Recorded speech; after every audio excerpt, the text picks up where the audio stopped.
आइए मित्रों, हमारे YouTube चैनल में आपका हार्दिक स्वागत, अभिनंदन। आज हम आपके लिए लेकर आए हैं त्रिदेवों के एकत्व का प्रतिपादन। इस विषय पर ज्ञान चर्चा। अगर आपने हमारे चैनल को लाइक और सब्सक्राइब नहीं किया है तो आपसे निवेदन है, कृपया चैनल को लाइक और सब्सक्राइब अवश्य करें।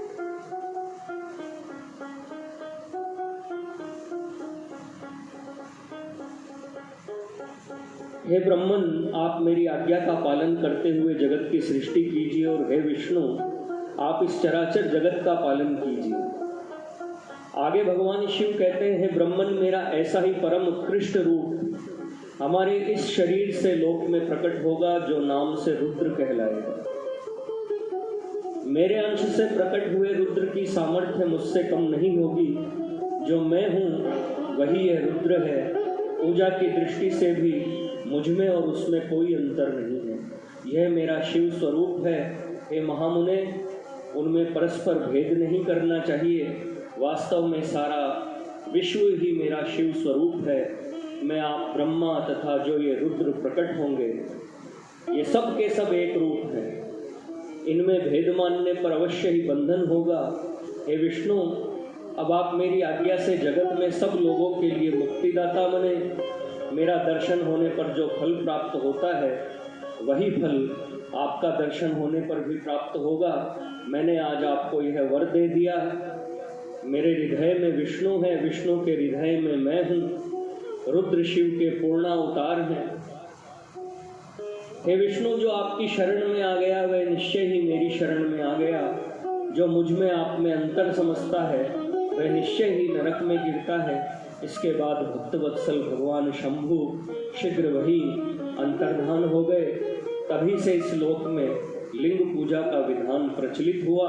लिंग में प्रतिष्ठित भगवान शिव भोग और मोक्ष देने वाले हैं। शिवलिंग की वेदी महादेवी का स्वरूप है और लिंग साक्षात महेश्वर है। इसी में संपूर्ण जगत स्थित रहता है। जो शिव भक्ति परायण होकर प्रतिदिन पूजा करता है, उसे अवश्य ही पग पग पर सब प्रकार की सिद्धि प्राप्त होती है। रोग, दुख, शोक, उद्वेग, कुटिलता, विष तथा अन्य जो भी कष्ट उपस्थित होता है, उसे कल्याणकारी शिव अवश्य नष्ट कर देते हैं। अतः भगवान सदाशिव की प्रसन्नता के लिए सदैव अपने वर्णाश्रम विहित कर्म करते रहना चाहिए। बिना ज्ञान प्राप्त किए ही जो प्रतिमा का पूजन छोड़ देता है, उसका निश्चित ही पतन हो जाता है। जब तक शरीर में पाप रहता है तब तक सिद्धि की प्राप्ति नहीं होती।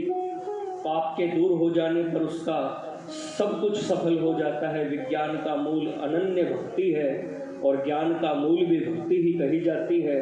भक्ति का मूल सत्कर्म और अपने इष्ट देव आदि का पूजन है।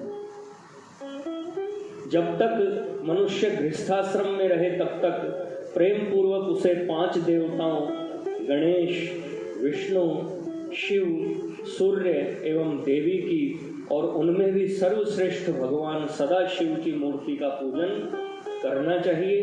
एकमात्र सदाशिव ही सबके मूल हैं। अतः सदाशिव के पूजन से ही सब देवताओं का पूजन हो जाता है और वे प्रसन्न हो जाते हैं।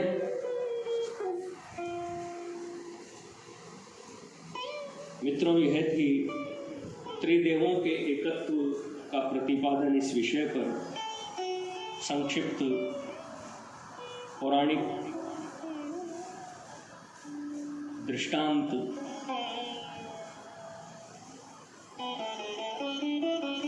के विषय में संक्षिप्त ज्ञान चर्चा। अगर आपने हमारे चैनल को लाइक और सब्सक्राइब नहीं किया है तो आपसे निवेदन है, कृपया चैनल को लाइक और सब्सक्राइब अवश्य करें।